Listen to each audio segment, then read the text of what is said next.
चलिए, आज एक सच्ची कहानी की बात करते हैं। एक ऐसी कहानी जो हमें रिश्तों, करियर और सबसे बढ़कर हमारे अपने आत्मसम्मान के बारे में बहुत कुछ सिखाती है। हाँ, तो यही सवाल इस पूरी कहानी का सेंटर पॉइंट है। सोचने वाली बात है ना कि एक रिश्ते में हम क्या दांव पर लगा सकते हैं और क्या नहीं। तो कहानी शुरू होती है एक ट्रेन के सफर से।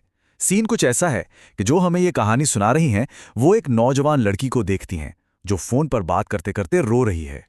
तो ये जो लड़की है, ये कौन है? कहानी में एक यंग कपल है, ये लड़की उनमें से एक है। दोनों की अभी अभी नई नौकरी लगी है, शादी की बात भी पक्की हो चुकी है, लेकिन तभी उनके बीच एक बहुत बड़ा झगड़ा हो जाता है। और ये झगड़ा किस बात पर है? ये है लड़की के नए करियर को लेके। मतलब अब उसे एक बहुत मुश्किल फैसला लेना है। मसला यह है कि लड़के के परिवार वालों को लड़की के पुलिस फोर्स में काम करने से बड़ी आपत्ति है। मतलब सारा प्रेशर बाहर से आ रहा है। अब जरा इस टकराव को समझिए। एक तरफ लड़के की डिमांड है, नौकरी छोड़ दो। दूसरी तरफ लड़की की हकीकत है, मेरे पापा मेरी नौकरी से बहुत खुश हैं। एक तरफ परिवार का ऑब्जेक्शन, दूसरी तरफ उसका प्यार। मतलब एक तरफ जिद है और दूसरी तरफ आत्मसम्मान और प्यार के बीच फंसी लड़की। तो अब आता है कहानी का टर्निंग पॉइंट, वो मोड़ जहां ये लड़की अपने लिए, अपने आत्मसम्मान के लिए स्टैंड लेने का फैसला करती है। लड़का अपनी बात रखता है। वो कहता है, तुम्हें पता है ये नौकरी पाने के लिए मैंने कितनी मेहनत की है। वो अपनी मेहनत गिना रहा है। लेकिन लड़की का जवाब सुनिए, जबरदस्त जवाब। वो कहती है, तो क्या, मैंने भी तो मेहनत की है। मैं रोज सुबह 6 किलोमीटर दौड़ती थी, रातों को जागकर पढ़ाई की है।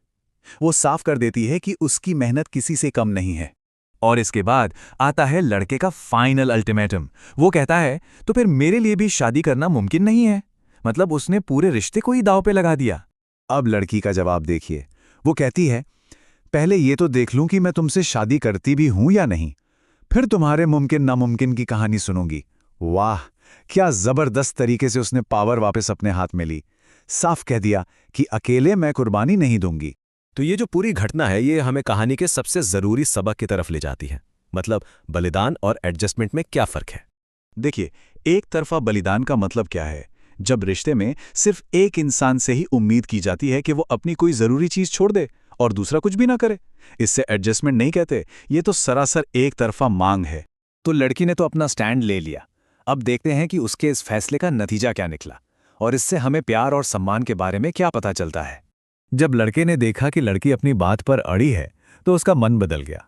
वो कहता है, सॉरी, ठीक है, तुम्हें अपनी नौकरी नहीं छोड़नी है, बस प्लीज मुझे मत छोड़ो, मैं एडजस्ट कर लूंगा। और ये सुनने के बाद लड़की के होठों पर एक हल्की सी मुस्कान आई। ये सिर्फ राहत की मुस्कान नहीं थी, ये जीत की मुस्कान थी, अपने आत्मसम्मान की जीत। लेकिन कहानी यहां खत्म नहीं होती। कहानी सुनाने वाली उससे एक बहुत जरूरी सवाल पूछती है। वो पूछती है, अगर वो वापस नहीं आता तो? ये सवाल उसके इरादों का असली टेस्ट था। और लड़की का जो जवाब था, वो ही इस कहानी की असली सीख है। उसने कहा, मुश्किल तो होता दीदी, पर मैं खुद को अपनी ही नजरों में गिरने नहीं देती। मतलब खुद की नजर में अपनी कीमत किसी भी रिश्ते से ज्यादा है। तो इस पूरी कहानी से हमें क्या सीखने को मिलता है? पहली बात, प्यार और आत्मसम्मान साथ साथ चल सकते हैं। दूसरी, सच्ची पार्टनरशिप का मतलब है एक दूसरे के साथ खड़ा होना, ना कि एक दूसरे को झुकाना। और सबसे जरूरी, अपनी नजर में अपनी कीमत, वो नॉन नेगोशिएबल है। मतलब सिर सीधा रखकर भी प्यार किया जा सकता है।